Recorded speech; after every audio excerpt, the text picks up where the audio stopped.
Chevron 1, coded. For my ally is the Force, and the powerful ally it is. Life creates it, makes it grow. You failed your hunt. I am a Jedi, like my father before me.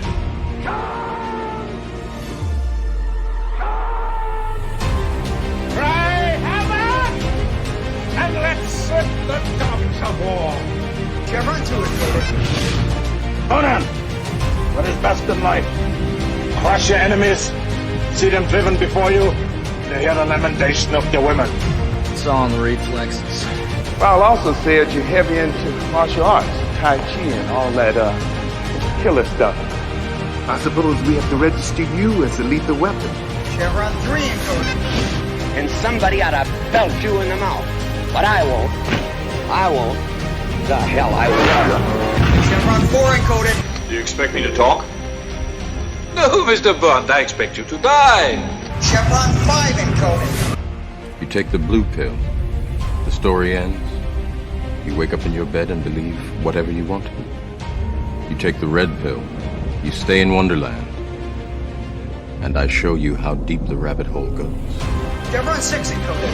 Now, come on, you can, monkey boy. Great Scott. Back off, man. I'm a scientist. You shall not pass! I thought I'd die fighting side by side with an elf. What about side by side with a friend? A day may come when the courage of men fails, when we forsake our friends and break all bonds of fellowship. But it is not this day.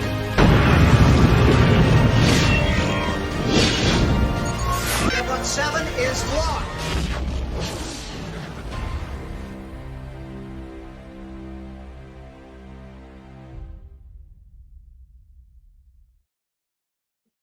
Hail and howdy. Welcome, everybody, back to another Saturday Night Drive-In where we take a break from all the nonsense, sit back and talk about movies, have a good time, and tonight definitely have a friendly debate. But I am joined, as always, by Jed, the Hollywood scholar. I had no joke prepared. I'm sorry. I was going to riff on him like, no, I just don't even try. Don't even try. Well, yeah, it's as always, it's great to be here. As you can all see, I am traveling right now, so I'm in a temporary studio, so some things might not work, some things might come in and out. We're going to try to do the best we can, but I'm excited to talk about this movie because I don't know if it's going to go into the friendly debate territory. It's going to be the more like, I have interesting thoughts on it, and it's just not for me. The worst part about all this is, yes, Adam loves this movie, so I'm in the doghouse with my life partner. Yes. But it's also my girlfriend's favorite movie, and I didn't love it enough, so I'm in the doghouse in real life, too. Tell me Rachel beat you up a little bit. Tell me she beat you up a little bit. Absolutely. Beat me up a little bit. So this will be a great discussion. What we have here is the reverse of the golden child situation. This time, you're outnumbered, and I gotta say, when I was teasing this yesterday on Ballbusters, everybody was like, "Wait a minute, he didn't like The Crow." You teased it, my God, man! You're gonna kill me. I teased it, and it was just like, "Wait a minute, what?" So this isn't like Golden Child or debate on that, or even that situation where Golden Child, it was a niche thing, this and that. The Crow has a certain place in, especially for my generation, in terms of action movies and also its cultural relevance, because it was 1994. I'm a young man. Brandon Lee had just started taking off. I mean, I was young. God damn, I'm not as old as you think I am. Brandon Lee had just done stuff. He had just recently started in Showdown in Little Tokyo with Dolph Lundgren. He had an action star movie career coming up on him, and everybody was excited for this movie called The Crow. We didn't really know what it was going to be, and then we learned that he died from the accident with the firearm on set, and we were all just shocked. And we all said, okay, we've got to see this movie. And we all go see it, and back then we're blown away, and it became, I don't even want to say a cult. This thing it's that level of, it's meaningful to so many of us in terms of what we wanted Brandon Lee to be as an action star and an actor. and then also then the relevancy of the Lee family line and the mysterious death and all kinds of conspiracy theories are surrounding all this stuff. But we're not going to get into that. We're going to talk about the movie. Before we do that, hail and how to the chat.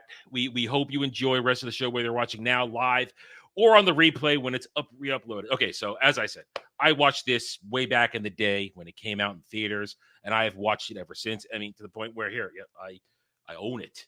About, I would say,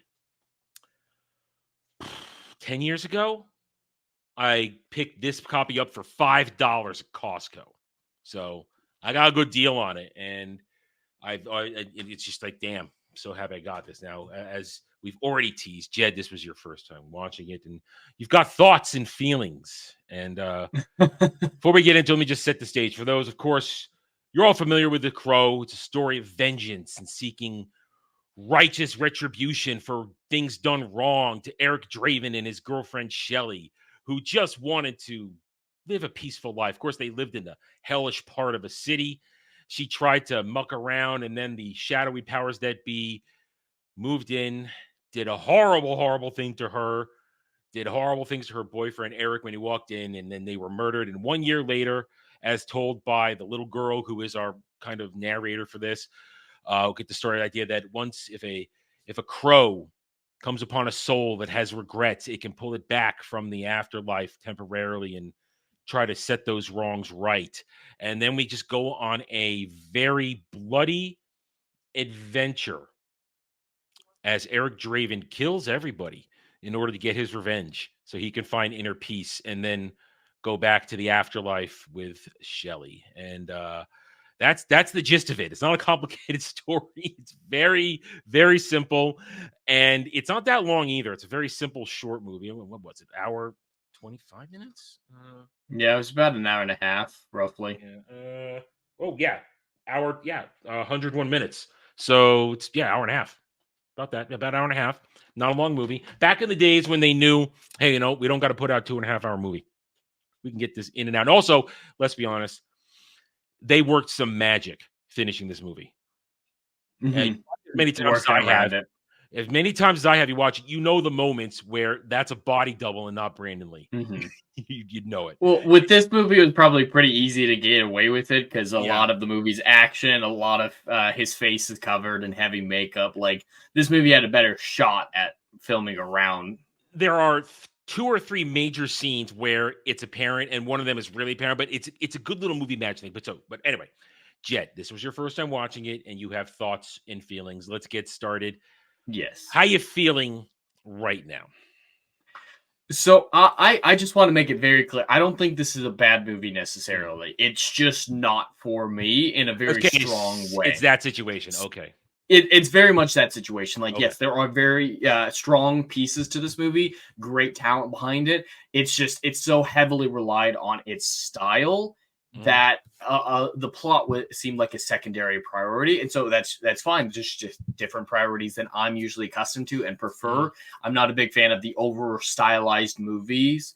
And this was definitely a heavily stylized movie that relied entirely on the style, upon the gothic nature, upon just the feel of the movie with the music, just everything. Oh, the music! Oh, I can't wait to get to the end of this. It's just, this is supposed to be a very superficial experience. That's not a bad thing. It's just, it's not just a movie.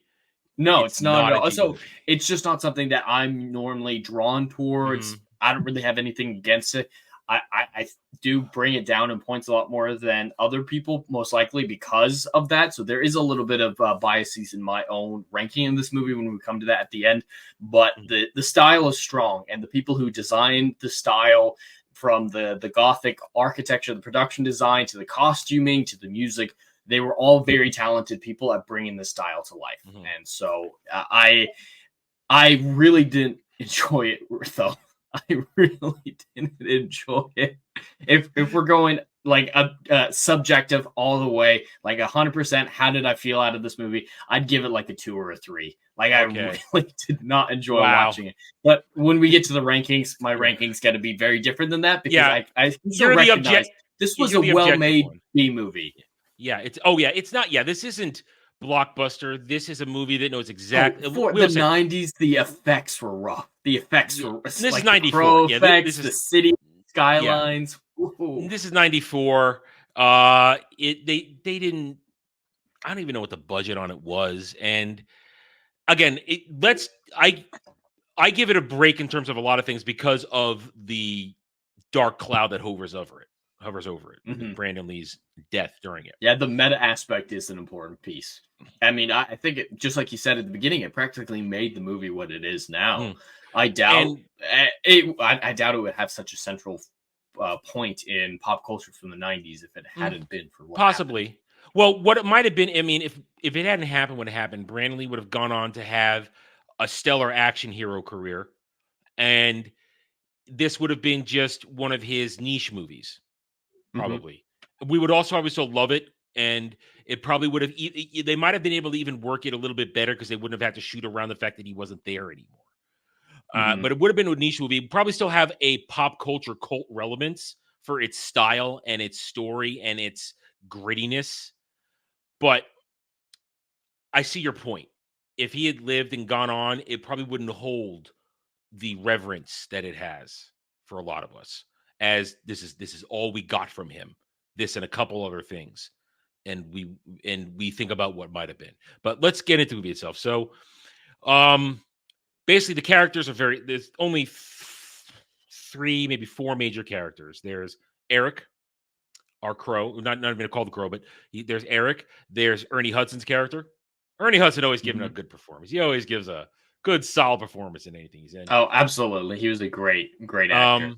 Let me see. The guy, I didn't bring up. I was having a laugh before we got started here, and I forgot to bring up the cast list because I want to get all the characters' names right. It's one of those movies like even though I love it, I never remember all the characters' names. You got Michael Wincott, who plays the criminal boss. That he made a career of just being evil. Oh yeah, he was in the Three Musketeers, the best version of the Three Musketeers as the villain. Yeah. And he's been in several other things that I've actually watched recently. Robin Hood, Prince of Thieves. He was Guy Gisborne. But he made a career of just being a shithead of an evil guy. And I guess they call him Top Dollar. You know, the man of that. So that's what they call him. But he, as far as a villain goes, it's the kind of villain I like. There's no forgiving that dude.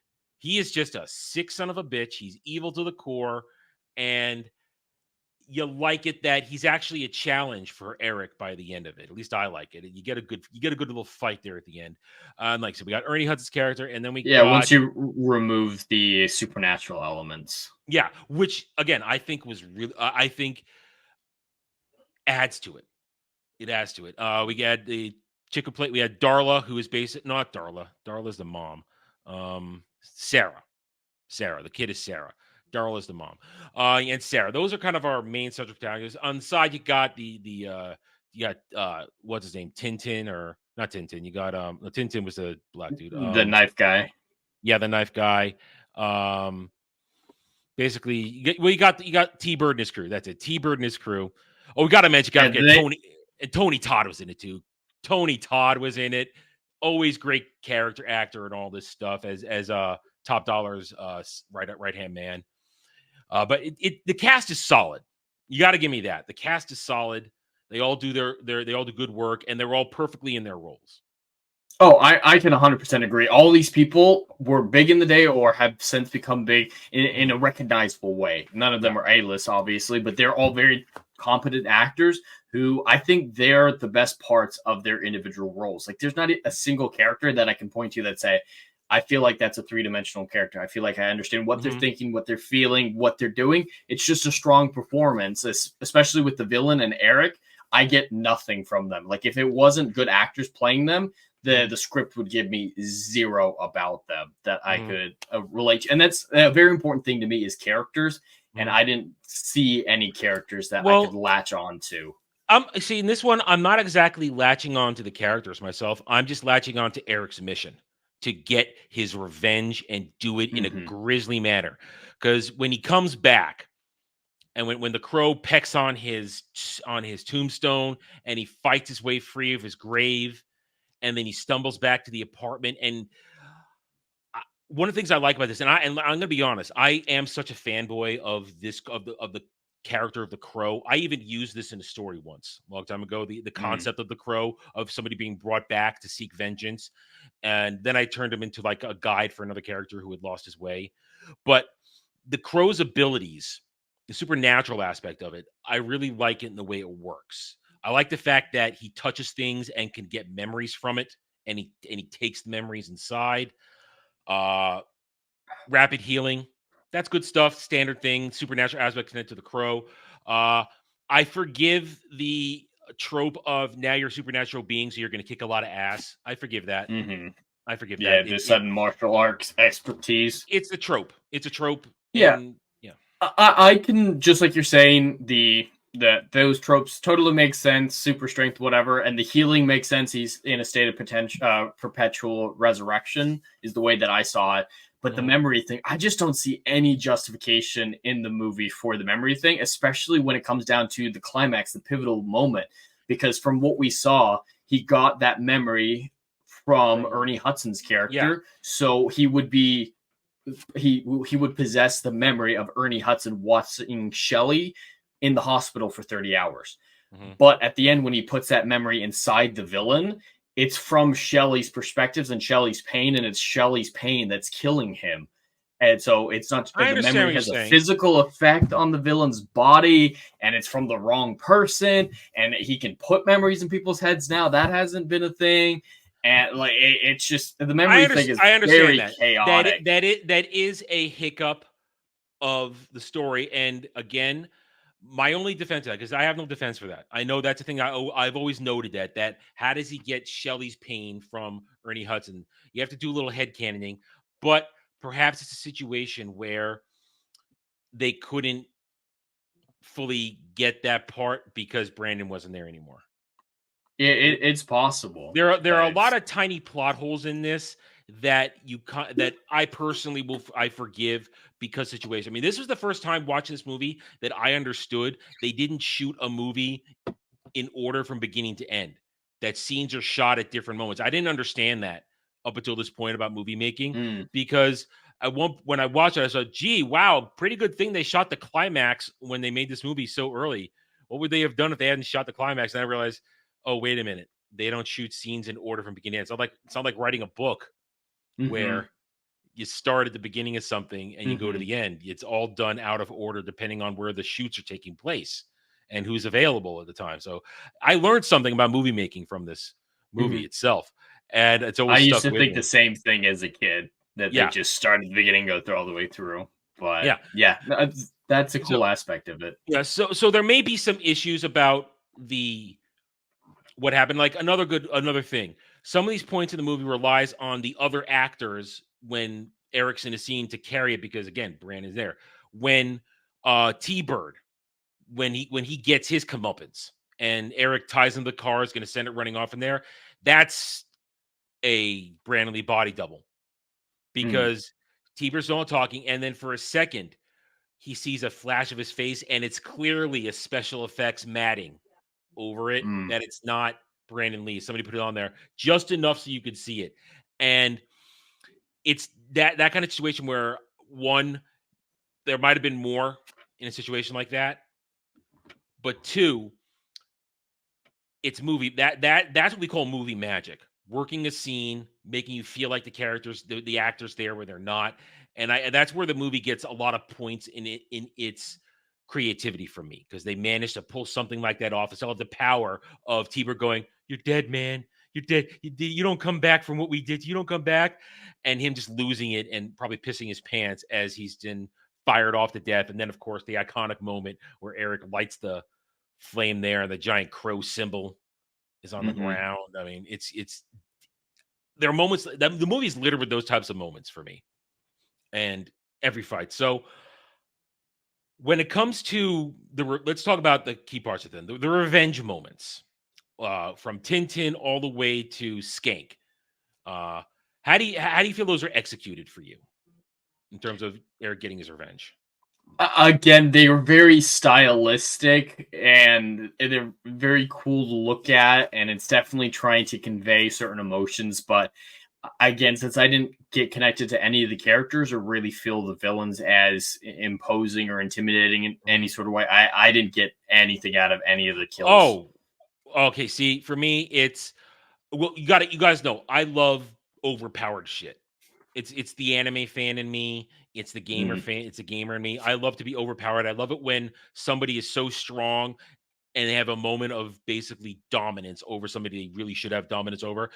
I love Eric's dominance over all these guys. When he comes upon Tintin, I love that he just owns him completely, destroys him, and then takes his jacket.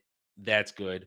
Then I love it when he goes after not who's the other guy? The Tintin scene, I think, of the kills, that was the one that I struggled with the most, because that was really obviously the first fight scene that he was in, I believe, ever since his resurrection. And my problem with that is that's when we find out all his abilities or whatnot, or at least start to realize that he has more than just the healing we saw with the glass. And I just felt like, how does he know, like, implicitly how to control all these abilities? And not just martial arts, but like he knows the memories. He's already on, and I'm trying to figure out, all right, is his brain intact? Because that first scene where he crawls out of the grave and goes and hangs out in the loft, it's like, is his brain fully intact? He seems like he's more zombie than man. It was rebooting. It was rebooting. And so the Tintin scene, I'm trying to figure that out, and even that scene, it was going back and forth, and it just wasn't working for me with that element. You see, here's how I would say it. And again, I don't know if you call this headcanon, but for me, the logical thing is the crow is feeding him all the information he needs. His connection to the crow is everything. His powers, his knowledge, what he does. I mean, I believe it's just like a supernatural link. The crow is his medium, and it is basically giving him all the information and knowledge he needs to function in his new form. That to me, that's the most logical explanation. If it's headcanon, I don't know. I'll be honest, I've never done research into Crow lore, because there is more Crow than just this movie. There's a bunch of crap sequels and a very mid television show that only lasted one season. And there's the graphic novel and the remake that's coming with Bill Skarsgård. Yeah, nobody wants that. Nobody wants that. Nobody wants. Oh no.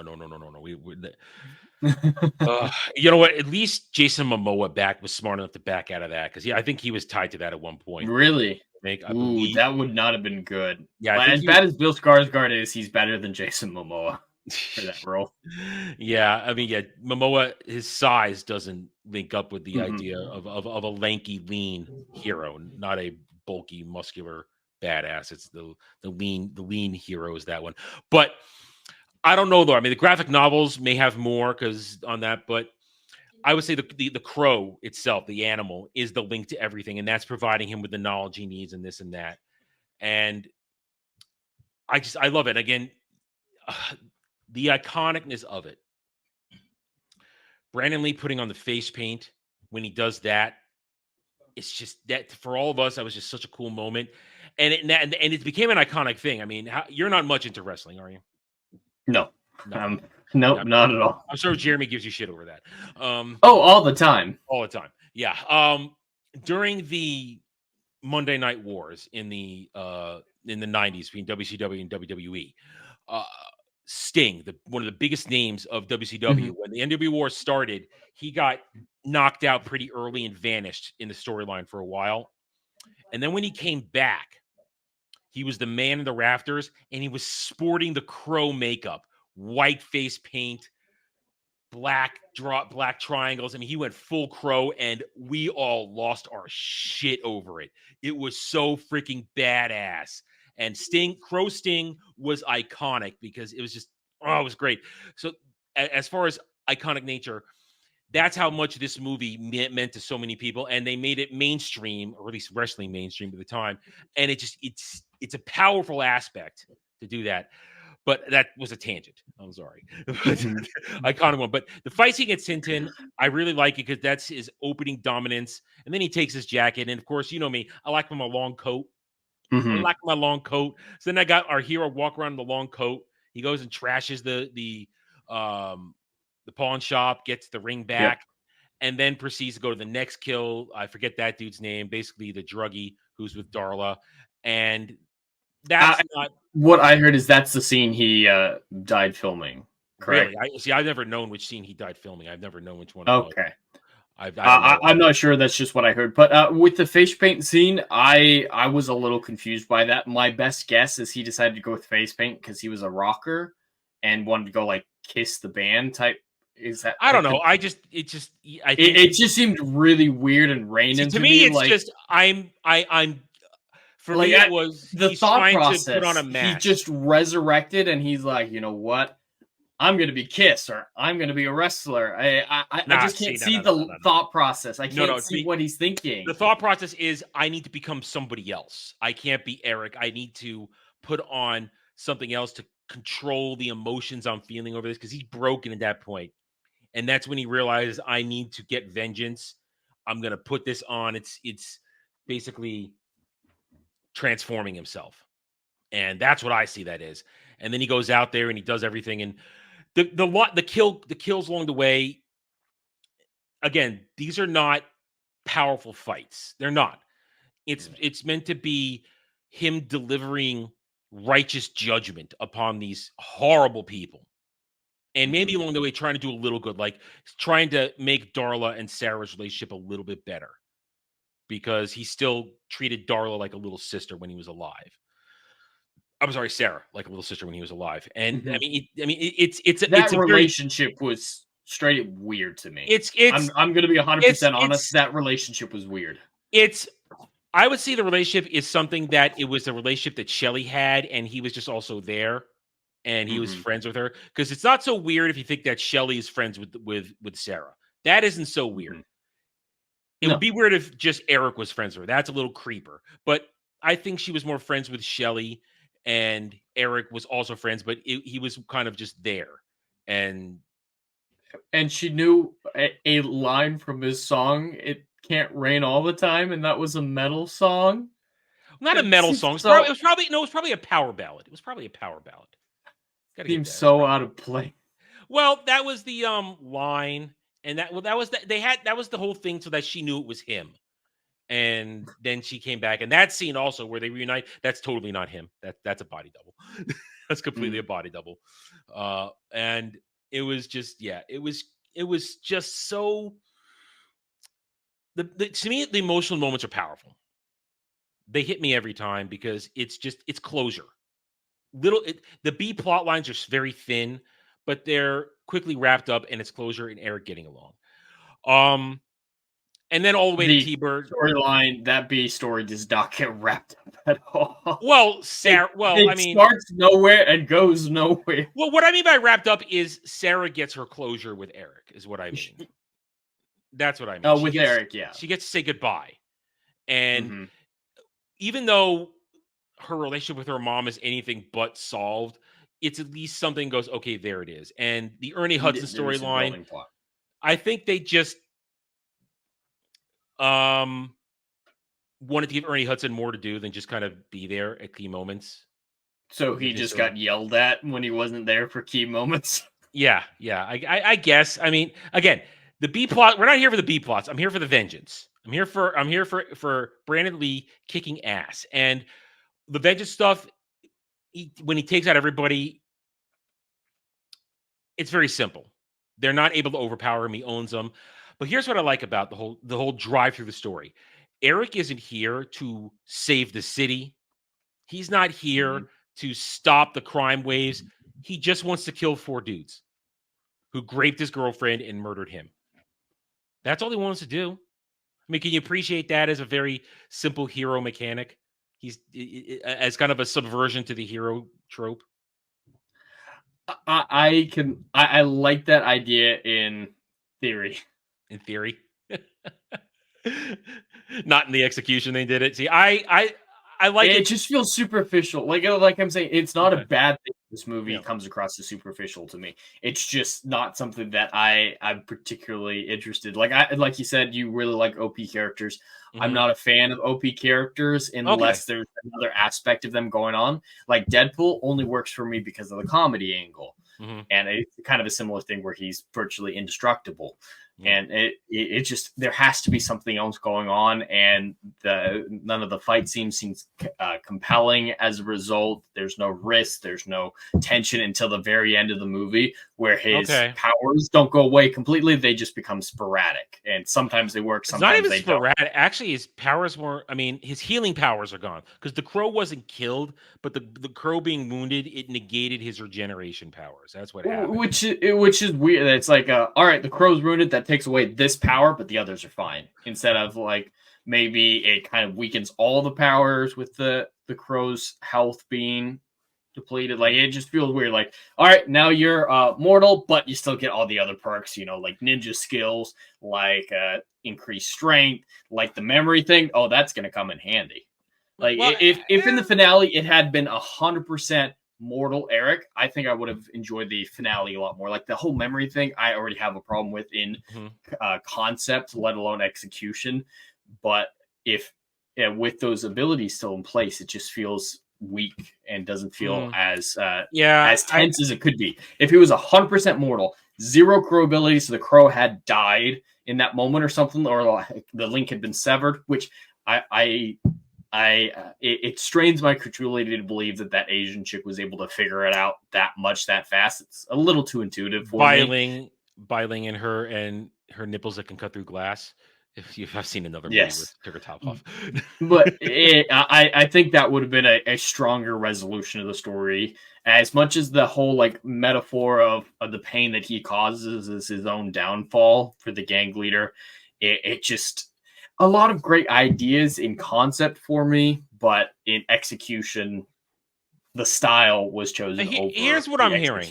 I'm hearing that, now, of course, they didn't pull it off in the TV show, but they did do a TV show. What I'm hearing is you would have probably liked this more if a long format story where things kind of develop over time and abilities are learned or understood over time, not just granted for the sake of, we're essentially in a comic book movie here where our hero is going to be powered up. He's going to roll through everything, great action scenes, powerful music, and a really, for me, the final battle, I really enjoy it because it's essentially a sword fight. So I'm very happy. It's very easy to complete. You give me a sword fight that has some half decent choreography, and I'm okay. I'm going to be happy. And I felt the tension because to me, the crow wounded and missing his healing factor, that was enough tension for me that, damn, he's not at full strength. That means Boss Man's going to be able to beat him up a lot. And the Boss Man has an actual sword. He's just using a weather vane for a sword. So that was enough for me to be satisfied with that. And at the same time, I'm with you on a lot of other things where sometimes you want that tension built up over the movie and you want those stakes. For me, I wasn't looking for that in this movie. I'm never looking for it. I'm perfectly happy. Again, the difference opinion. And I didn't know this about you. This is the first time you told me this, that you're not into the OP character. I'm very much in favor of an OP character in this kind of situation where they steamroll everything and kick a lot of ass. Therefore, which is why I'm trying to be very specific. My opinion on this is very subjective. I'm not trying to say it's bad or anything like that. The OP style, the different types of stakes, it's just very You're making subjective. your case. You're making your case. I mean, you're not being unreasonable, which is good.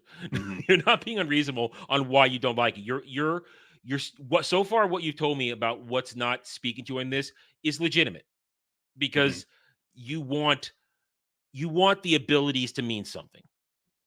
Right. And I'm not saying that everything needs to be explained. I just need a better sense of what the rules are, better sense of what the stakes are, better sense on the motivations, the characters, just some fine tuning. Like, I don't need to know that the crow was created by the Hindu goddess Ra. Like, I don't need to know that type of stuff. That stuff is fine to be a mystery, but just laying it out without cheesy expositional dialogue, of course, but laying out like, all right, these are his abilities. They're affected by it. Like, I just needed a clearer sense of what the rules were. And otherwise, it just felt chaotic, and anything could happen at any moment. You see, even when you're saying working like that for this, my brain doesn't work like that at all. I'm just thinking, I just see super powered undead dude. The crow is giving him abilities. He's got high regeneration. He's strong, and he's gonna kick ass. And he's and it Mhm. worked for me. It completely works for me. I'm not even Mhm. this is one of those movies I'm not thinking or asking questions. I'm just Mhm. accepting what I'm seeing. Yeah, I mean and that's if that's all it is yeah. a turn your brain off type fun movie with great style, and Yeah. then it accomplishes exactly what it's trying to be very, very well. And But you got to admit, I've heard people try to argue that this was like a profound piece of writing, that this is a profound I movie, haven't said like that. arguing that it. I know, no, I know you haven't, but that was the idea going into this movie that I was expecting. Like I was expecting something like The Matrix, where like there are layers to Oh it. no, Where no, no, there's no, no, no. and there was something he was trying to get across, an This is a idea bloody where it vengeance wasn't. action movie. That's Mhm. all this is. Yeah, It's a bloody I vengeance definitely action had the movie. wrong sense going into this movie. I would like but- to know who told you it was profound. I'd really like to know. You don't have to tell me on here. You can tell me later. I'd really like to know that, because this movie is not profound. As great as it is, Yeah. it's great because it's just bloody vengeance, and it satisfies Yeah. that animalistic need of I would totally do this if I was in this situation. I would seek out the Mhm. vengeance. And to get back to what I was saying before, I like the simplicity of the story, where it's I'm just here to kill 4 dudes. I'm not here to save the city. Okay, I've happened to have saved the city by killing the dude, but that's only because that dude, boss man, got in my way. Yeah. Other than because after he kills Skank, he leaves. Eric F's off. He's going to go back to the grave, and he's going to go back to rest. But no, shit happens and gets in the way, and he gets drawn into something there. So that it's that little extra complicated story that makes it good. He didn't ask for that. He didn't want any of this, and he eventually does stop that. And it just, I like it.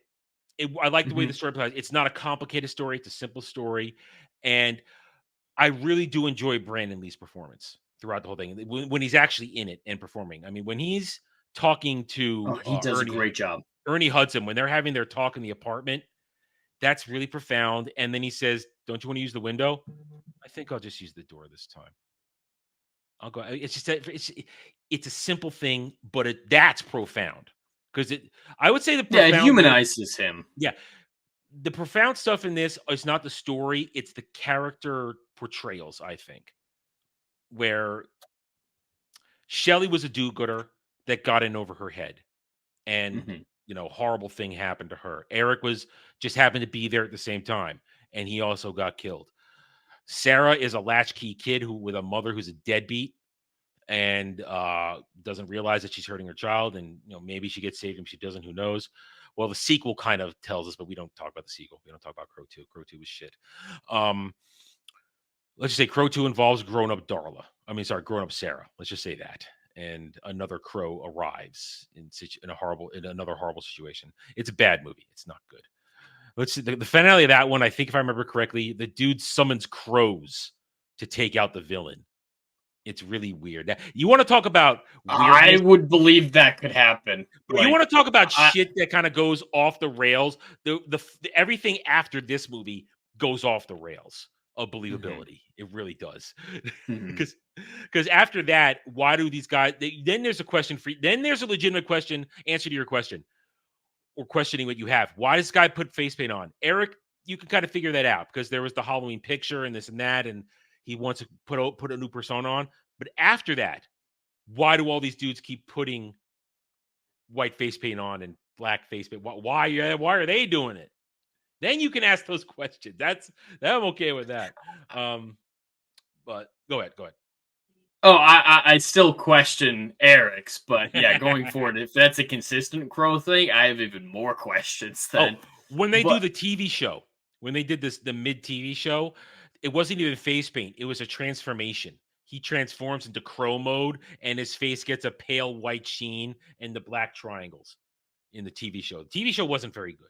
It wasn't good. No, it was not. It didn't. It was one of those shows that only aired, I think, on a Sunday on not even a real network, and it quietly arrived and quietly got canceled.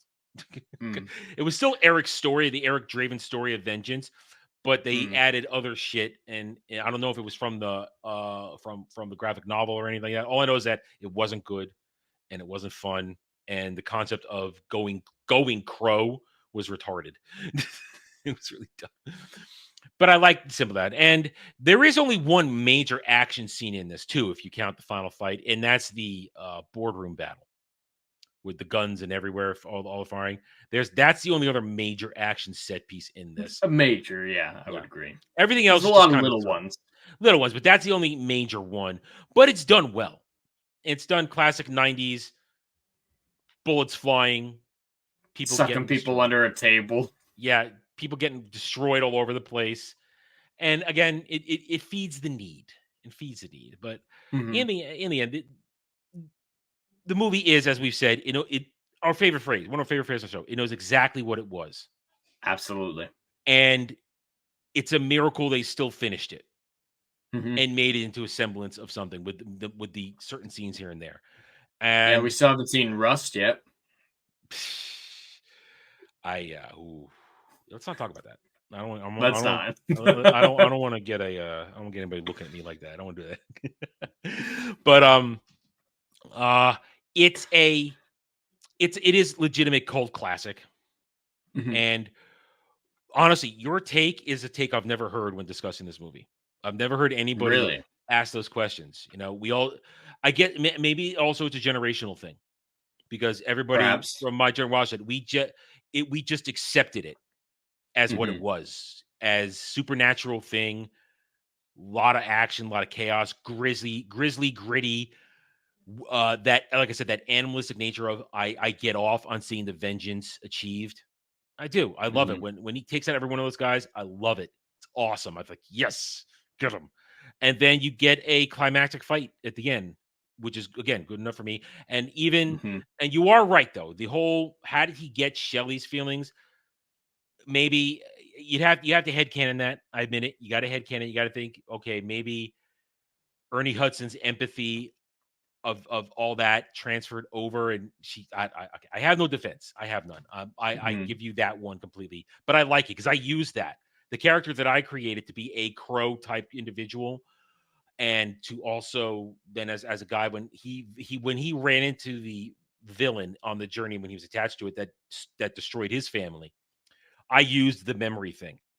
Yeah, no, the memory thing is a great idea. I've actually used that in my 2 books before. My main character, he's a very disturbed individual with, tries to Minecraft himself in chapter 1. He has a lot of issues, and he's connected to a supernatural entity, a primordial god who's out of his head. He's completely insane.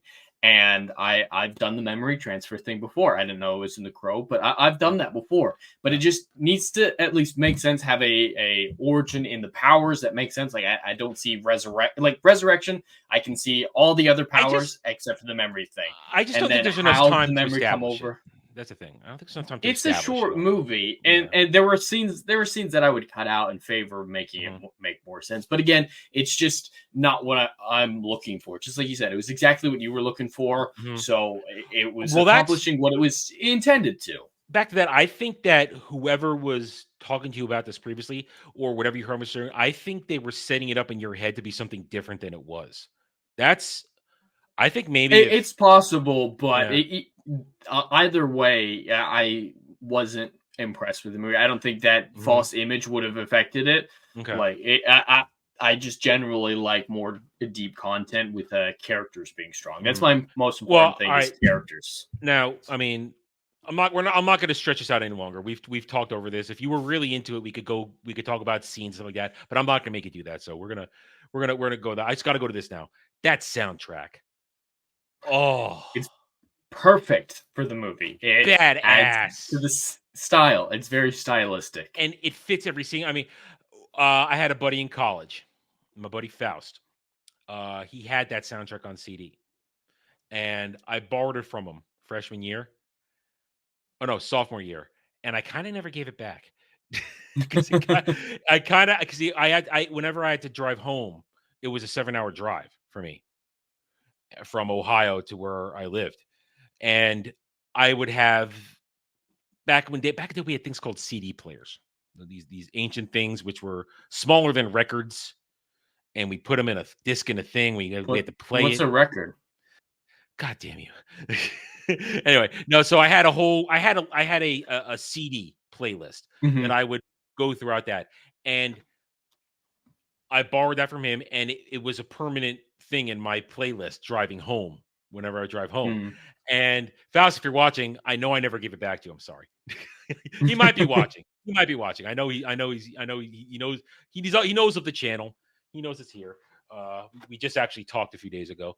But yeah, I never gave it back because it was so awesome. And I don't think he even realized that I never gave it back. At least I don't remember giving it back. What happens, I think it was in a CD pouch that I had that got lost in a move. And then it was gone. But that soundtrack, I mean, that is everybody love or hate swing. That soundtrack, it's epic. And it's one of those soundtracks that literally, I don't want to say it's John Williams-esque, but it's the same type of thing where the music tells you the scene. It's very scene oriented, even even if it's mix of metal and hard rockness. It's just so good. And it's just I think that would have helped the movie a lot if they had delved into Eric's musical past, because apparently that was the main part or the main focus of his life before his death was his band. And I mean, like, they brought up his lyrics. His lyrics affected the story. He just randomly would carry a guitar around. Well, like, he took the guitar, and it was part of his dealing with it. And then it's a really symbolic thing when he takes the guitar right before the final part of the mission and just goes all hard rocker and breaks it, because that's it. That was my one little lifeline of my memories about this stuff. I've just broken that, and now I'm ready to finish this. We'll finish this. So the music, I think the music. I think that would have helped make you think that. I meant plot wise, story wise. Like, the music was perfect, but I just mean, like, story wise, maybe make the audience think maybe the soundtrack is some of his best songs that he wrote himself, and having more of his lyrics be integral, and then have him be a heavy metalist, so the makeup makes sense. That would have been interesting. That makeup, it's more than just covering up a new face. He knows what he's doing. It's very precise. Like, the eye makeup, the mouth makeup, that's someone who's done this before. Instead of just doing a mask, like the white face paint makes sense. The white stuff makes sense. And then the black being so specific, so stylized, would have worked if it had been like his band thing and his maybe a. But it wasn't. It wasn't his band thing. I think it was just Halloween related, and because it takes place the day before Halloween, it basically takes place on sort of what we call Mischief Night, but they called it Devil's Night in the movie. And I do appreciate the movie that it's a nameless city. It could be anywhere USA. Yeah. There's no idea. It's what I get no sense of where this is, who these people are. It's just what they're shithole trying city. to do. Shithole city, where the cops are corrupt and crime runs at everything, and that works. That, to me, that's part of the aspect of what works. Anywhere city USA, that is terrible. And it's definitely a 90s piece, because you can tell by technology and all that stuff, but it still works when you watch it today, understanding that. But so yeah, again, if you had enjoyed this more, I would spend more time going over scenes and talking about this and that, but I don't want to. You're not into it, so I'm not gonna push it and chat. I'm sorry. I'm sure someday another Crow conversation will come up, and we can get some more discussion on it, or maybe I'll be invited someplace else to talk about it. I'm more than happy to fill out our discussion hour. I'm sure we can find something to talk about. I feel bad. No, we padded it out. We only got 10 minutes left. We're good. We did it. I mean, I honestly, I'll be honest. I expected more of a fight going into this. I was preparing more of a golden child situation. I was preparing to defend so many things since last night when you told me, yeah, I wasn't into this. I'm like, okay. He gave me a heads up this time. I'm gonna be ready. I'm not gonna be caught on my heels. I'm not gonna have to recover. And I won't have to have poor Devil here to take the fury for me. No, I was preparing for the debate, but no, this was just actually a civilized conversation about it. And again, I respect your points, and I can understand why this didn't click with you, and because it's another one of the things, just not your movie. And even beyond all that, I'm not a big fan of Gothic style to begin with. Neither am I. It's even that fundamental. Yeah, the Gothic style isn't necessarily something that clicks with me. It's just the stylistic nature of the movie. works, and I understand it, and I'm pulled in, and I just love it. And bottom line there. So, all right. So, Can I ask you one question? Go ahead. Go ahead. So there were a few things throughout the movie that I just like I said earlier, I'm trying to figure out where Eric's thinking is, what he's trying to do, like why he's making these decisions. The one decision that makes the least sense to me, which is very stylized, is when he finds out he has his regeneration abilities, he decides to run at the window, grab it, swing his body out, and just hang there, and then swing back. And he's like, "Oh my god, the glassy window cut my hands." Why did he swing out the window like that? Like, there's nothing he's trying to see. There's nothing he's trying to do. And It just what that looks is? so weird. Okay, you know what that is? I'm gonna defend this. I'm gonna defend this. That is that's the moment where he is kind of coalesced his memories. His reboot is over, and he's kind of deciding what I'm gonna do. And that's an emotional rage burst. I think it's an adrenaline rush. He runs out, grabs it, and for a second you think that's it. I can't do this. But the last second, it's a grabbing on there and swinging out, swinging back, and then when coming back in, that's to show us that he's got regenerative abilities.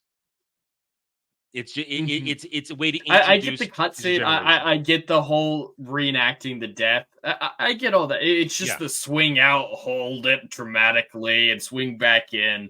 That's the part that was weird to me. It's the thing, and that might be another situation of no Brandon Lee. That might be a situation of we're using a body double to finish the scene, because clearly they had the rest of the scene. They didn't show his face really. At the end of that scene, when he has the face paint on, that is Brandon Lee. When the lightning's flashing, you see, okay, that was him. But that might be another situation of we don't have Brandon. We need to do something. Let's just make it a stylized reenactment thing and show the athleticism of Brandon or Brandon's character. And then we'll use it as a way to show the regeneration ability. So there's a lot, like I said earlier, a lot of things that happen in this movie, which may make it a rough watch for somebody like you who is not necessarily into this. It makes it even more sticking is the fact that there's patchwork all over this movie. There's patchwork everywhere. And it's simply because Brandon was killed during it, and they did the best they could, and they magically put a movie together that has stood the test of 94, 04, 04, 14, 30 years. 30 years this year. I think I counted that right? 94, 04, 04, 14, 14, 24. Yeah, 30 years. It'll be 30 years this next year. So that somehow this movie has stood the test of time. It falls in that timeless category now for people because most audiences, it works every time. We're never bored of it. And even with my issues with the movie, which I 100% believe are mostly subjective, I can respect the sheer talent it took for these people to do as good of a job as they could working around such a major change in this with what they had working with. Like rewriting, reshooting things, doing the best they could with doubles. Like as someone who really loves filmmaking, who has invested a lot of time into understanding how it works from behind the scenes aspect as much as anything else, I can really respect the dedication worth that of these guys, and they did a great job finishing a movie. Like you said, there were sometimes you could tell that it wasn't Brandon Lee. There was not a scene that I was sure one way or another. So as someone who came in for the first time, I wasn't. That's sure. Because I've been watching this movie for 30 years. So I'm just saying that as a testament to how good of a job that they did. That someone coming in the first time, it didn't take me out of the story to be like, oh, that's not Brandon Lee. It's not a situation of Spaceballs where they captured the stunt doubles. Yeah, so they did a great job to mask it, and it's done really well. And again, the testament, it's just like when we were watching last night in Soho. That was not my kind of movie, but mad respect for the filmmaking of it. Exactly. Yeah. All right. That being said, we managed to squeeze 4 more minutes out of this. So my week, so I score first. You guys have heard what I feel about this. The story is simple and clean, gets right to the point. It subverts your hero aspect. I think somebody Dash says it in the chat there. He's not a hero. He's he borderlines anti-hero.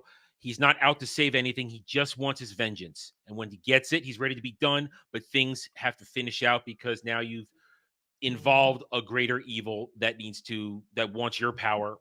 And It works. The fight is great. It ends well. I like every action set piece in this. The supernatural aspects really work for me.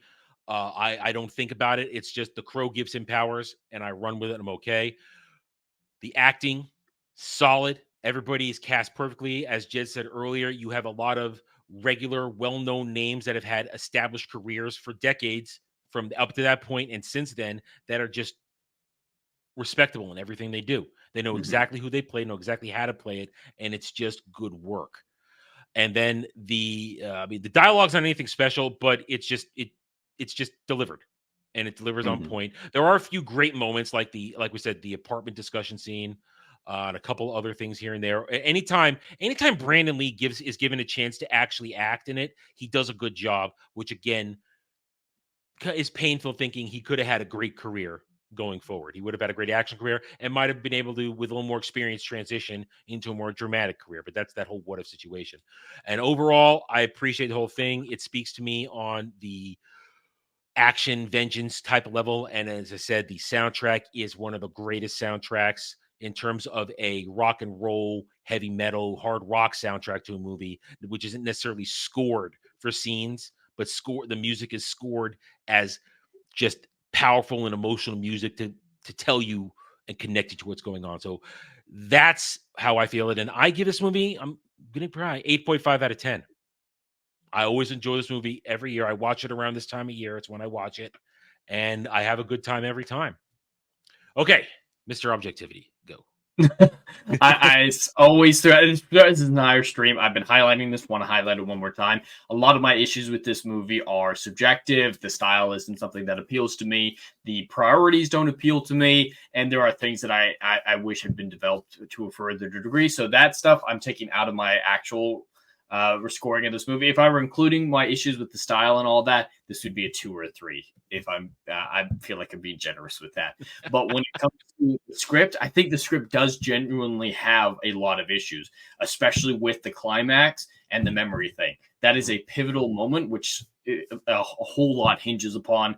And I just don't think it makes any sense. So primarily because of the story, more than anything else, the character writing, the non-existent motivations or plot, I'd have to give this a 5. Okay. I expected a little worse, but 5. Okay. All right, guys. There you have it. That's locked in. Another week done. Jed, do you have a movie for next week yet? Movie for next week? Yes, we will be coming back. I believe our show is on November 4th. Or is it on the 5th? Let me check. It's on the 3rd. It's on the 3rd. 4th. No, 4th. It's the 4th. It is the 4th. Yeah. So it's a few hours early this time, but still close enough for Remember November, the 5th of November. We'll be watching V for Vendetta. Okay, V for Vendetta. Little Hugo Weaving, little Natalie Portman. I've only seen that once. I've only seen it once, and it was a long time ago. So it's essentially going to be a fresh watch for me. I haven't seen it in a long ass time. And I think I even saw it on cable. I was just on, and I watched it. I didn't seek it out. There we go, though. All right, guys. So there you go. Have it. Thank you. Thanks to Jed for being here as always. Even on the road, he still finds a way to keep it going, get us here. And thank you, chat. We hope you enjoyed this. If you did, guys, remember to hit that like button, whether watching live now or on the Reupload replay. We hope you have a good night. Until then, have a good night or day wherever you may be, and we will catch you guys later. Until then, take it easy. Chevron 1, loaded. For my ally is the Force, and the powerful ally it is. Life creates it, makes it grow. You failed your hunt. I am a Jedi, like my father before me.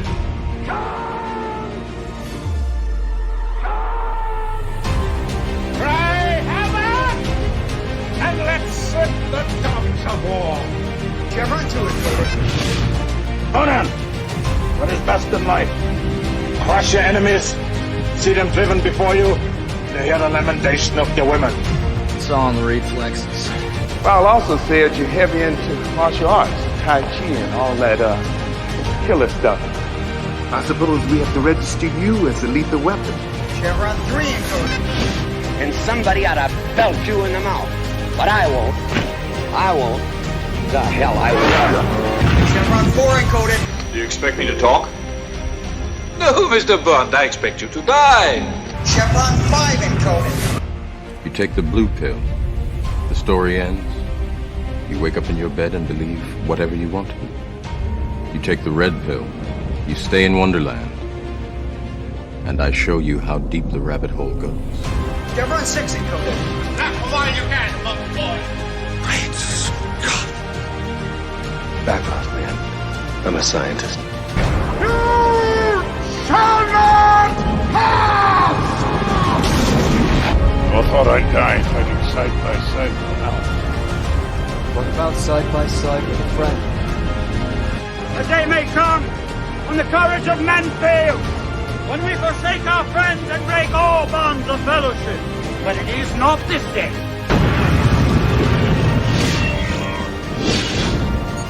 Chevron 7 is locked.